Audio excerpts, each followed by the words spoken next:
गाड़ी लूंगा गाड़ी लेके बैठ गए, सैलरी लूंगा सैलरी लेके बैठ गए, कमांडोज खड़ा कर दूं कमांडोज खाए, मुझे दिख ही नहीं रहे कमांडोज। कैमरे की बात करते हैं, कहाँ कैमरे लगा रखे हैं, कोई काम नहीं किया, निकम्मा कामचोर आदमी है जो अपनी सरकारी नौकरी छोड़ के अनशन में बैठा कि हम सरकार में नहीं आएंगे, कभी गद्दी पे नहीं बैठेंगे, और गद्दी पे आके बैठ गए। तो इसके कथन का कहने का कोई फायदा नहीं है। तो मत देखिए, मूर्खता की पराकाष्ठा देखिए कि मुझे इस्तीफा देना चाहिए या नहीं देना चाहिए, उसको सर्वे कराएंगे। 1 साल के अंदर यमुना साफ कर देंगे, फिर 15 आया यमुना साफ कर देंगे, 16 आया यमुना साफ कर देंगे, 17 आया यमुना साफ कर देंगे, 18 आया यमुना साफ कर देंगे, 19 आया, वो नहीं करेंगे। वो इतना बड़ा मूर्ख आदमी है, तो पी क्यों नहीं लेता? तो पी ना, पीता क्यों नहीं है? ये निकम्मा और निठल्ला मेरे बारे में, मुझसे इसके बारे में मत क्रोध दिलवाइए, मतलब पता लगे 2-4 बातें सुना दूं। ये आपस में लड़के मर जाएंगे, ये नहीं आने वाले, क्योंकि खुद क्रिमिनल है, गुंडा पार्टी है, अखिलेश गुंडा पार्टी है, केजरीवाल गुंडा पार्टी है, ये आपके जो मुंडा भाई है कहा के बिहार के नीतीश यादव, वो गुंडा एक नंबर गुंडा है। ये वो उधर कामचोर निकम्मे निठल्ले लोग, वो ऐसे बहाने मारते हैं। उनसे बोलो काम करो तो काम नहीं बोलेंगे, वो बहाने मारने लगेंगे। जैसे केजरीवाल, बंगला नहीं लूंगा, गाड़ी नहीं लूंगा, ये नहीं लूंगा, वो नहीं लूंगा, बच्चों की कसम खाता हूँ। जो अपने बच्चों का सगा नहीं हुआ, मैडम एलजी कैसे रोक देंगे? एलजी ने नहीं रोकी हुई है, ये इसने रोकी हुई है, क्योंकि इसने बजट दिल्ली का बेड़ा गर्क कर दिया है। कूड़े के पहाड़ बने हुए हैं, गंदगी फैली हुई है। अब यहाँ देखेंगे, यहाँ इतना कूड़ा फैला हुआ है। नमस्कार, आप देख रहे हैं प्रजातंत्र और मैं हूं आपके साथ आफरी बानो। नतीजे अब साफ है, 5 में से 3 राज्य बीजेपी जीत चुकी है, और वही मोदी जी ने बयान किया है कि ये राज्य के चुनाव तो हम जीत गए, अब 24 भी हम ही जीतेंगे। आइए जनता से राय लेते हैं, क्या सच में वाकई में बीजेपी 24 में आएगी या नहीं। नमस्कार सर। नमस्कार जी। सर, क्या लगता है कि 24 में बीजेपी आएगी? अरे मैडम, ये कोई मजाक कर रहे हो क्या आप? ये ऐसा मजाक मत कीजिए। ये पूछिए कि राहुल गांधी अब क्या करेंगे 2024 के बाद। वो तो सर्टे ठप्पा लग चुका है कि मोदी जी आएंगे। ये 3 स्टेट में जो हम लोग आए हैं, ये इससे गारंटी मिल चुकी है कि पूरे भारत में अब मोदी जी आने वाले हैं, उन्हें आने से रोक नहीं सकता। और 1% अगर नहीं भी आते तब भी मोदी जी आएंगे, क्योंकि जनता को समझ में आ चुका है कि जो हमें राक्षस कह सकता है, ऐसे इंसान को हमें सपोर्ट नहीं करना है। लेकिन विपक्ष तो कह रही है कि यहाँ पे हम अलग अलग लड़ रहे थे और 24 में हम गठबंधन के साथ लड़ रहे हैं। देखिए, वो उधर कामचोर निकम्मे निठल्ले लोग, वो ऐसे बहाने मारते हैं। उनसे बोलो काम करो तो काम नहीं बोलेंगे, वो बहाने मारने लगेंगे। जैसे केजरीवाल पिछले 9 साल से बहाने लगाए जा रहे कि मैं यमुना साफ करूंगा, यमुना साफ करूंगा, यमुना कब करेगा ये तो बता दे, कब करेगा ये बता। तो कहने मतलब ये कामचोर लोग हैं, निठल्ले हैं, इन्हें कुछ नहीं पता। ये कह रहे कि अब हम आएंगे, कब आओ? तुम नहीं आने वाले, तुम्हारा टाइम खत्म हो चुका, तुम नहीं आओगे अब। सर, आपने यमुना की बात करी, केजरीवाल जी ने बोला था कि 2025 तक हम यमुना साफ करवा देंगे, और 2025 में दिल्ली में इलेक्शन है, तो क्या वो इसीलिए बोल रहे होंगे? 2014 में उन्होंने बोला था कि 1 साल के अंदर यमुना साफ कर देंगे, फिर 15 आया यमुना साफ कर देंगे, 16 आया यमुना साफ कर देंगे, 17 आया यमुना साफ कर देंगे, 18 आया यमुना साफ कर देंगे, 19 आया, वो नहीं करेंगे। वो इतना बड़ा मूर्ख आदमी है, वो अभी गया बोट लेके, यमुना का पानी जल ऐसे लिया, साफ तो है, मतलब गंदा पानी, बताइए साफ दिख रहा है उसको, तो पी क्यों नहीं लेता? तो पी ना, पीता क्यों नहीं है? ये निकम्मा और निठल्ला मेरे बारे में, मुझसे इसके बारे में मत क्रोध दिलवाइए, मतलब पता लगे 2-4 बातें सुना दूं, और ऐसी मेरी बात पूरी हो जाए तो ये बुरा जाएगा। ये जेल जाने वाला है, निकम्मा आदमी है। लेकिन केजरीवाल जी तो कहते हैं कि मोदी जी को दिल्ली में सरकार बनाने के लिए दूसरा जन्म लेना पड़ेगा। अरे तुमको जन्म लेना पड़ेगा बार बार, और जन्म ले लेके अब तुम इसी जन्म में नहीं आ पाओगे। तुम इसी जन्म में 2025 में नहीं आने वाले, ये तुम लिखवा लो, ये भविष्यवाणी समझ लो मेरी, कि तुम इस जन्म में नहीं आने वाले।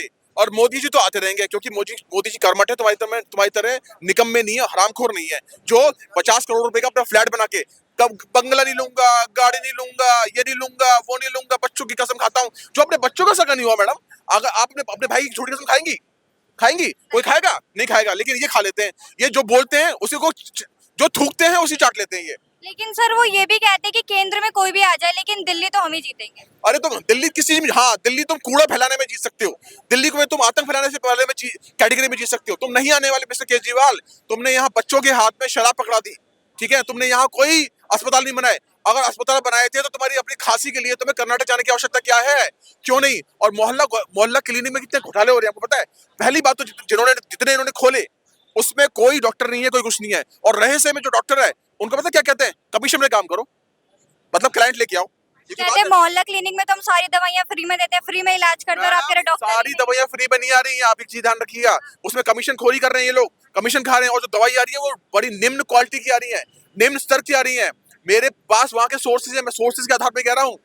ये मोहल्ला क्लिनिक में इन्होंने बेड़ा गर्क करके रख दिया। और देखिए, ये बड़ा कहते थे कि हम रेड लाइट को बैलेंस कर देंगे। आज भी लोग रेड लाइट क्रॉस करते हैं। तुम्हारे स्वयं सेवक कहाँ गए? तुमने जो लड़के खड़े कर रखे थे रेड लाइट पे, वो कहाँ है? क्योंकि सैलरी नहीं दी इन्होंने कमांडोज को सैलरी नहीं दी। इन्होंने किसी जो मोहल्ला क्लिनिक में वालों की सैलरी इन्होंने नहीं दी है। मैं बहुत जिम्मेदारी से बात कह रहा हूँ, मैंने वहां के आंकड़े निकाले, मोहल्ला क्लिनिक वालों को भी डॉक्टरों की सैलरी नहीं दे रहे ये लोग।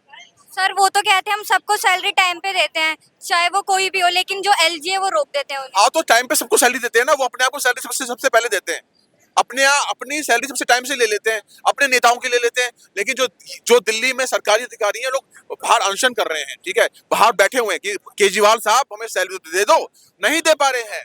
सर वो वही तो कह रहे हैं कि एलजी ने रोक रखी है, बोला सैलरी नहीं देनी है। एलजी कैसे रोक देंगे मैडम, एलजी कैसे रोक देंगे? एलजी ने नहीं रोकी हुई है, ये इसने रोकी हुई है, क्योंकि इसने बजट दिल्ली का बेड़ा गर्क कर दिया है। कूड़े के पहाड़ बने हुए हैं, गंदगी फैली हुई है। अब यहाँ देखेंगे, यहाँ इतना कूड़ा फैला हुआ है, तो कि किसी भी कीमत पे जो है ना, ये लोग जो है आप समझ लीजिए नहीं आने वाले। केजरीवाल भाई साहब आप बिल्कुल नहीं आने वाले, आप जाओगे जेल। सर वो तो कहते हैं मैं जेल से भी सरकार चलाऊंगा। मैडम सारी बात तो उनकी क्यों कह रही है? वो तो कहते हैं, वो तो कुछ नहीं, वो जो कहते हैं सर वो तो इतना कुछ कह जाते हैं। वो कुछ नहीं, वो जो भी कहते हैं वो पूरा नहीं करते मैडम। मैंने आपको सीधे से बता दिया, सीधे से, कि भैया उसने ये कहा था मैं घर नहीं लूंगा, घर लेके बैठ गए, गाड़ी लूंगा, गाड़ी लेके बैठ गए, सैलरी लूंगा, सैलरी लेके बैठ गए, कमांडोज खड़ा कर दूं, कमांडोज खाए, मुझे दिख ही नहीं दे कमांडोज। कैमरे की बात करते हैं, कहाँ कैमरे लगा रखे हैं?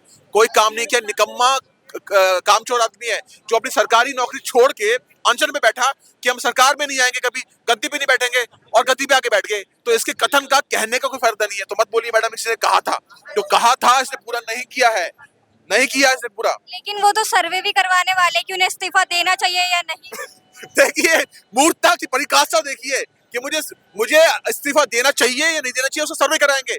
मैडम हजारों करोड़ रुपए इन्होंने अपने इश्तिहार में खर्च कर दिए कि मैंने काम किया। अगर 10 लाख रुपए का काम किया तो इन्होंने 50 लाख रुपए खर्च कर दिए हैं। तो ये निकम्मे आदमी है, बिल्कुल दिल्ली को उन्होंने बेकार कर दिया है।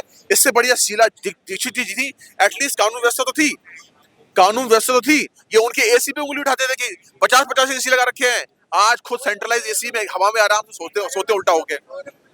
अच्छा सर 2024 पे ही आते हैं, जो आज इंडिया जो गठबंधन बना था उनकी मीटिंग होने वाली थी, लेकिन किसी वजह से वो टल गई क्योंकि इनकी आपस में ही नहीं बन रही थी। तो क्या ये ऐसे 24 जीत पाएंगे? मैडम फिल्मों में देखा होगा आपने कि कुछ चोर जो है चोरी करने जाते हैं, जब चोरी कर लेते हैं तो आपस में लड़के मर जाते हैं। ये उन्हीं का यही हाल होने वाला है। अभी देखिए ना, अखिलेश यादव जी तुरंत उल्टी कर दी, उन्होंने कहा अरे ये कांग्रेस ही तो हमें, कांग्रेस ने ये थोड़ा बोला था कि स्टेट वाइज हम लोग करेंगे। तो ये आपस में लड़के मर जाएंगे, ये नहीं आने वाले, क्योंकि खुद क्रिमिनल है, गुंडा पार्टी है। अखिलेश गुंडा पार्टी है, केजरीवाल गुंडा पार्टी है, ये आपके जो मुंडा भाई है कहा के बिहार के नीतीश यादव, वो गुंडा, एक नंबर गुंडा है। कैसे गुंडा है?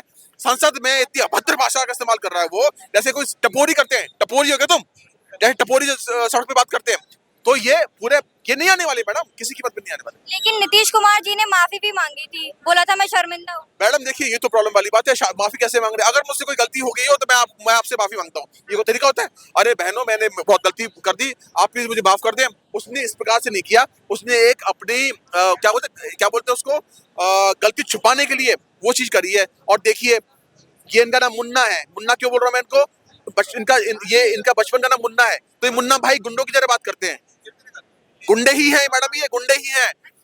मुन्ना भाई और पप्पू सब एक ही टीम में। बिल्कुल बिल्कुल सही बोला मैडम, आपने सही बोला। मुन्ना भाई और पप्पू ये टीम बना के देश का तो खत्म करने की कोशिश कर रहे हैं। बिहार में इन्होंने मुसलमानों को वैल्यू देने के लिए हिंदुओं की छुट्टी घटा दी और उनकी छुट्टी बढ़ा दी। तो ये हमारे समर्थक नहीं हो सकते, ये समाज के समर्थक नहीं हो सकते जो जातियों का जनगणना कराते हैं। अगर तुम्हें इतनी हिम्मत हुआ है ना, तो क्राइम के बेस पे किसने कितना क्राइम किया, जाति जनगणना कराओ, नहीं करा पाओगे तुम।